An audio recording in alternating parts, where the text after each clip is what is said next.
Welcome back for part two of the zone system with Blake Rudis. Okay, so one more thing on toning your image, and that's going to be dodge and burn. Okay. So dodge and burn is one of those things where when I understood it, because people said, okay, you either dodge or burn. But there's a technique to doing dodging and burning, which again, I just learned the last little while. It's not taking that whole complete item, a tree in the woods, and if you want to make the tree darker, if you want whatever item you want to make stand out, you dodge and burn around it. You don't dodge and burn the item. Watching you, because I've watched a couple of your demonstrations on dodge and burn, you're very heavy into dodge and burn. Often, to me, when I watch it, sometimes I think, what the heck is he doing? He's got no rhyme or reason. Well, you think so, but the thing is, I think you have to go back. Did you ever do any darkroom photography? I haven't. I probably spent maybe about 2 weeks actually in a darkroom, and that's probably. Did you do dodging and burning in the darkroom? Well, we did dodging and burning, but that I was a young man then. Yeah, so was I. But I remember it.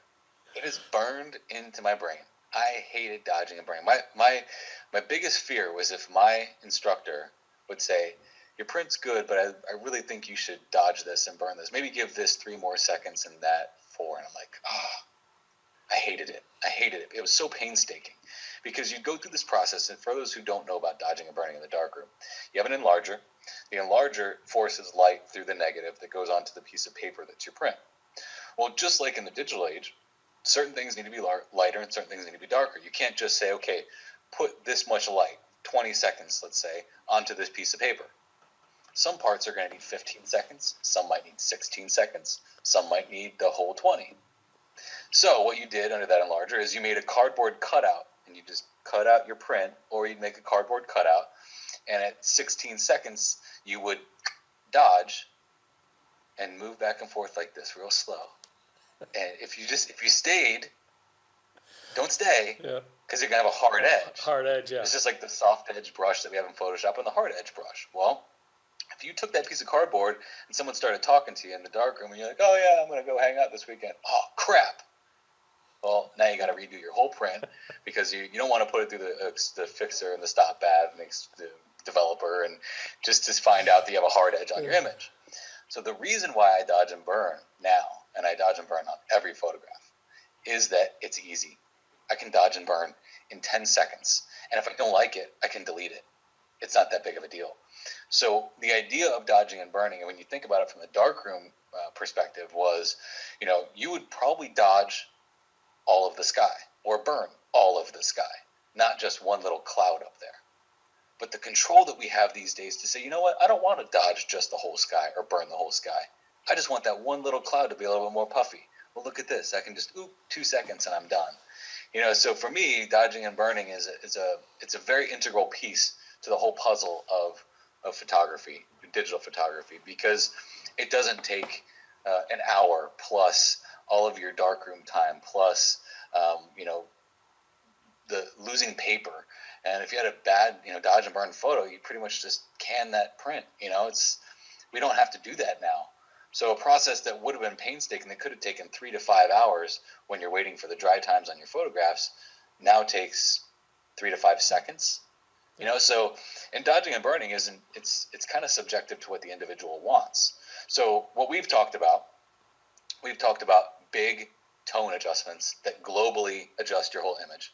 We've talked about local adjustments that target a very specific object in your image. Now we need to talk about the subjective nature of dodging and burning, which is I'm going to go in with my Wacom tablet and I'm going to just very slowly kind of paint the areas that I want to be darker or the areas that I want to be lighter, not by something that was selected globally and not by something that was selected automatically with the zone. So really what happens is you become a painter of light. It's your creative freedom with that image. There's so many things about dodging and burning that just go beyond the technical aspect of it. I mean, that's you as the painter of light, deciding what's light and what's dark. And I think that's just such a phenomenal concept. Well, I think so too, because like I said, for the longest time, I didn't do a lot of dodging and burning because there's so many concepts to understand. And this zone system breaks it down. And once you understand the zone system, again, you can get through these things in 7 to 10 minutes so quickly. And the workflow and everything is done in a methodical way. And that's what I like about it. And a good point, the dodge and burn is up to you on what you want to dodge and burn. But again, it gives me a little bit more creativity on what I want to gather the viewer to see.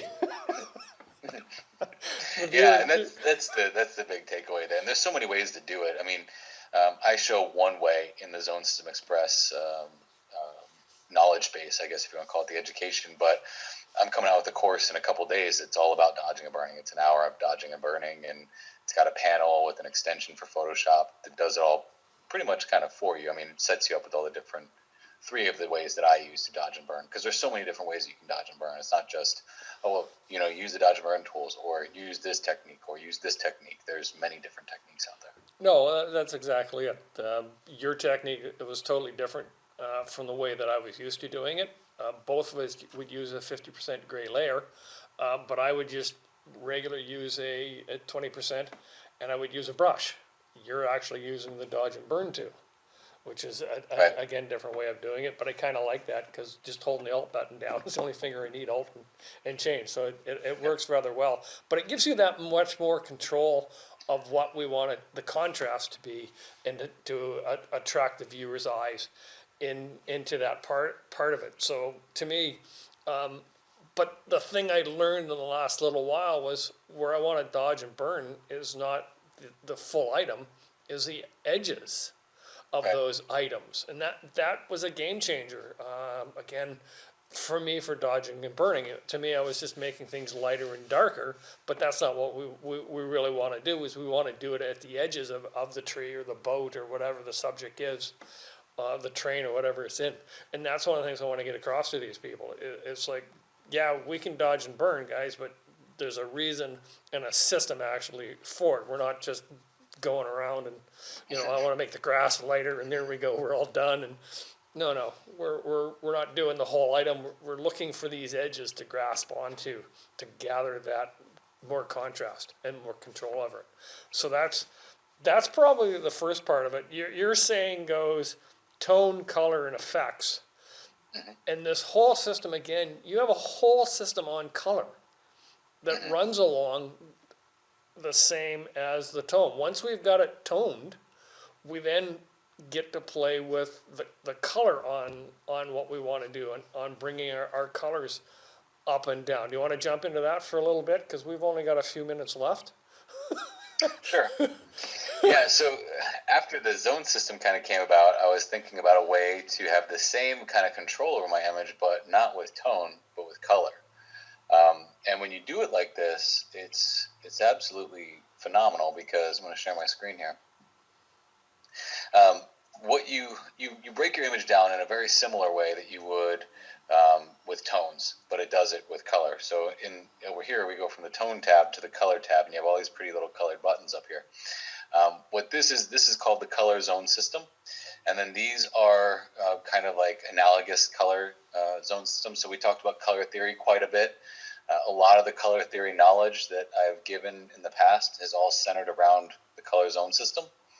But the idea is that it's going to break down our image into red, yellow, green, cyan, blue, magenta. The thing that's different here is that, you might say, well, I can do that in Adobe Camera Raw, Lightroom, Photoshop with the hue saturation adjustment layer, and you certainly can. But if you alt-click, this shows me what red is. This shows me what yellow is. This shows me what green is. This shows me what cyan is. This shows me what blue is. There's some other things that are kind of happening in the background here that make this a very effective tool. So it's not just a color selection for the color cyan or blue. There's actually some algorithm stuff happening in the background to make this work. But let's just go into the color yellow here real quick. Yeah, but with this, I still have control over that mask. You do, yeah. And that's a big thing. Although the system is picking out these colors for me, if I want to pick out an individual tree that I want to gather your eyes on, I still have the option to modify the mask. Sorry, Blake, it's just one of those No. things. I just had to bring that up. Yeah. So I mean, you have the mask here. You can do any. It's a mask. You can do anything you want with it. You can paint out this area. You can do anything you want now because you have it on its own individual mask. But the beauty of this is that you get the tone of the color yellow now. So now we're talking about color in terms of tone, and we can tell that color yellow. And this is something you can't do in Adobe Camera Raw or Lightroom. You cannot target the color yellow. You can target the lightness of it because we have hue, saturation, and lightness, but you cannot say, I want the darkest colors of the color yellow to get darker and the lightest portions of the color yellow to get lighter. Or I only want the lightest portions of that color yellow to get darker or lighter. That's something that you cannot do. And so you see here, this is a very micro adjustment just for that one little spot up there, rather than the image as a whole. The other part of that is really quite interesting. Let's just do this real quick because I kind of like the way that looked. If we go in and we break down the RGB channels, we can go into the color red, color green, color blue in the individual channel, and we become a painter on our digital image. Okay, so we can go into the color green, and we're saying now make the color yellow a lot more green, a green that we would never want to go to, or tone down the green that's in the yellow already and make it a little bit more magenta. This is where we can also come in and we can go into the blues and say make it a little bit more yellow in those highlight areas by bringing this down.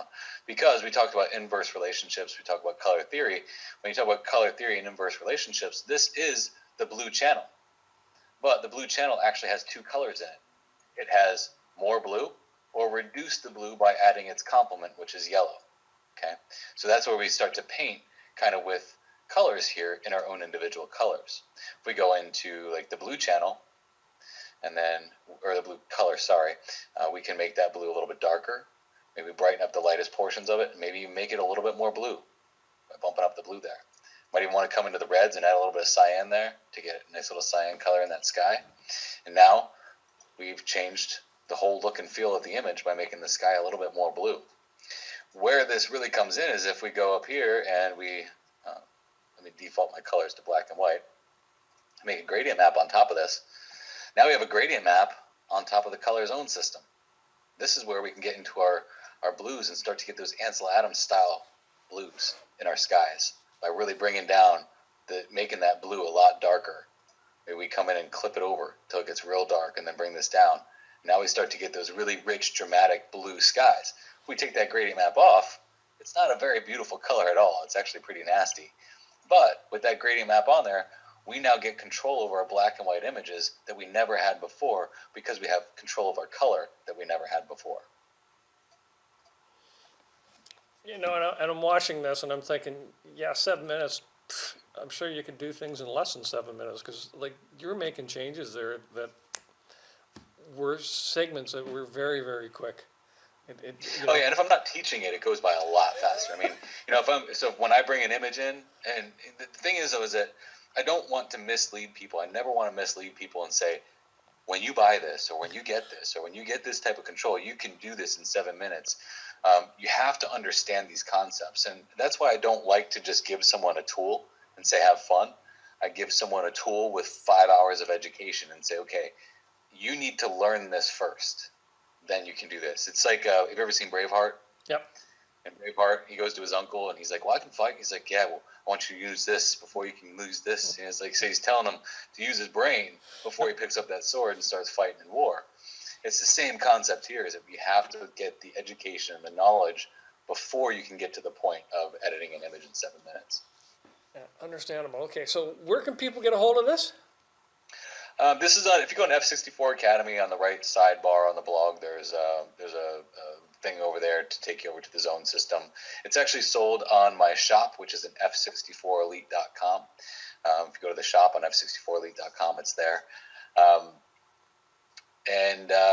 it's just in the shop area. You can buy the education, or I did have a way to just buy the panel by itself, but I don't like people getting it without the education because it's just one of those things.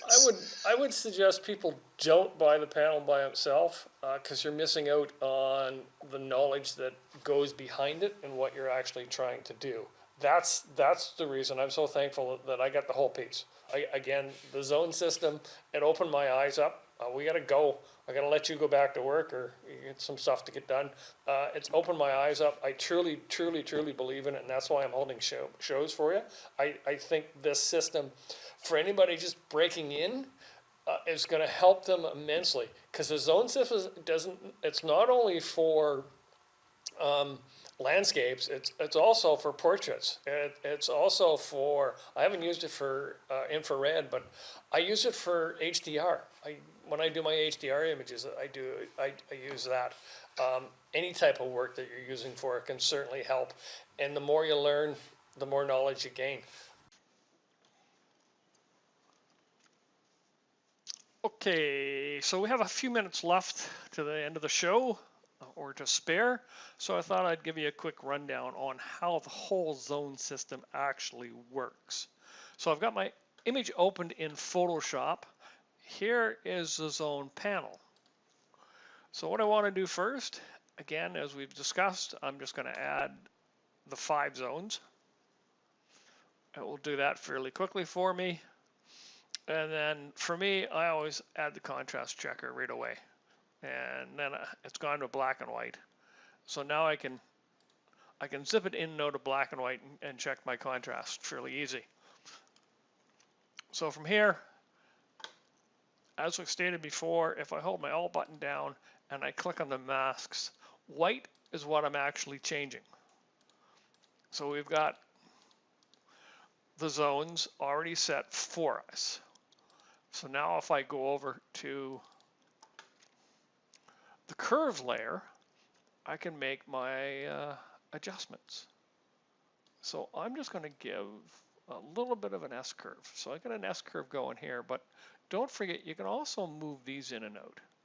Some will have some little bit of difference, some will not.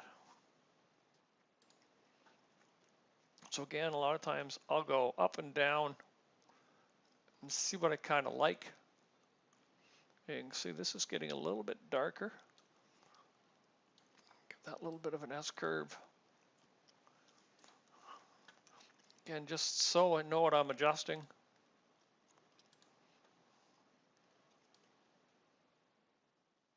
I just kind of like giving a little bit downwards, like, okay.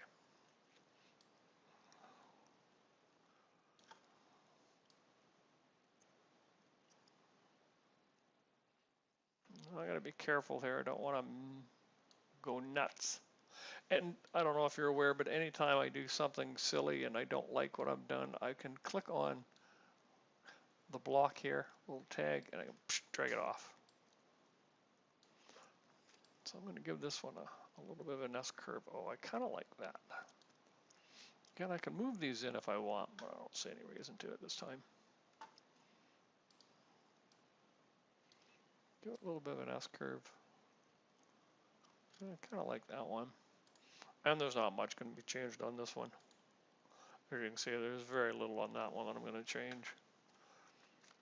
So again, I can get my contrast checker out, turn off my tone adjust, and you can see just within the black and white that I've adjusted down here and I've adjusted the sky. If I turn that off, hold my Alt button down and click on the background, I'm hoping you can see some of that. You can see how much I've toned. Now back in there, now I go to the color format. Now most of the stuff is green and a little bit of orange and sky. So what I'm going to do next is I'm going to do a dodge and a burn. Now it has already selected my dodge and burn tool for me. So honestly, I'm going to make some changes. I want my hardness right down to basically nothing. My exposure is at 10%. I brought it down. Usually it's at 20.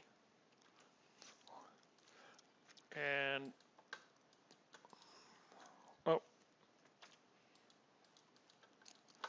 so I'm going to bring up my clouds just a little bit.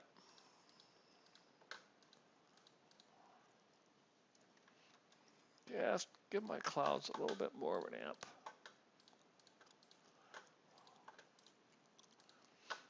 Too much. Now, if I don't like that, I can just drag that whole thing, get rid of it, go back, dodge and burn tool again. I didn't like it. I'm going to go down to 10%. I'm hitting my 1 on my keyboard. I'm just going to bring it up just a little bit. Just a little bit. Okay, so now I'm going to work on this grass a little bit. I'm holding the Alt button down just to burn some of these spots a little bit. I'm at 10% midtones.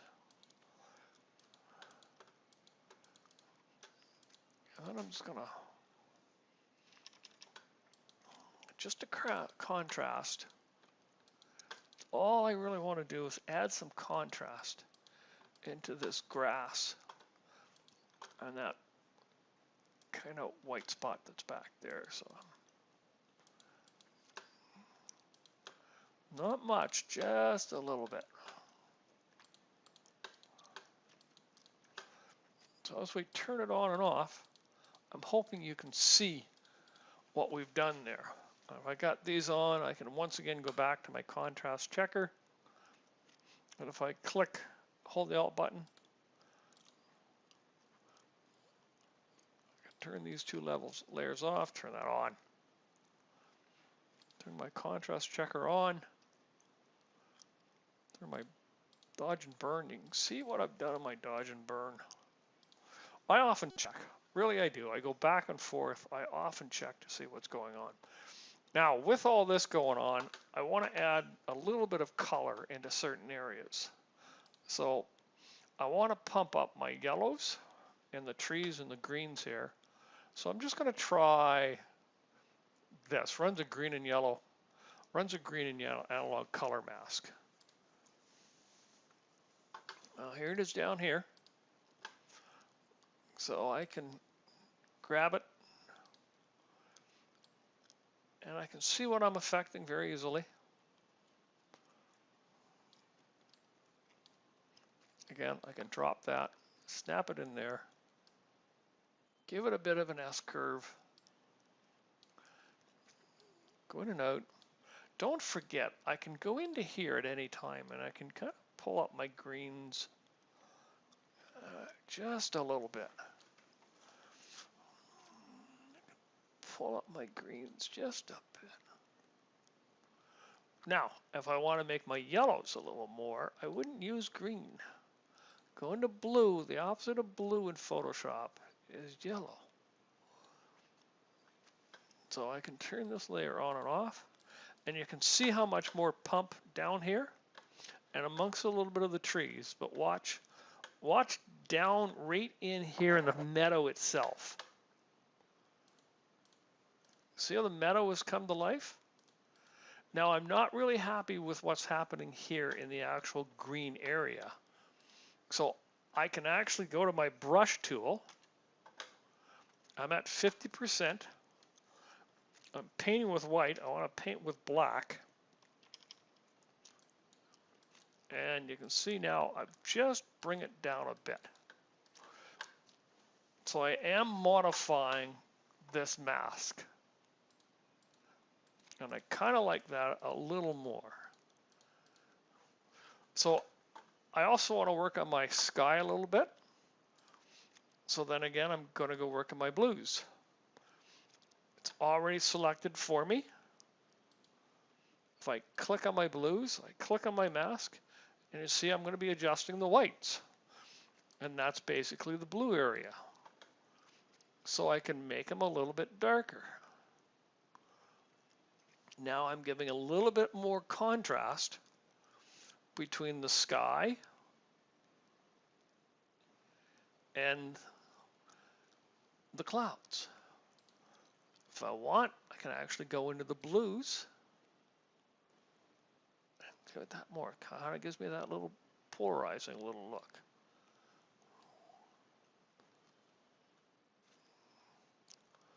Let's drag that off. So there we go. I'm actually quite happy with that. So again, hold the Alt button down, There's my original. There's my adjusted. There's my original. There's my adjusted. We've definitely added some tone and contrast into it again. Now, something we didn't go over is effects. So we have all sorts of effects that we can pick on as well.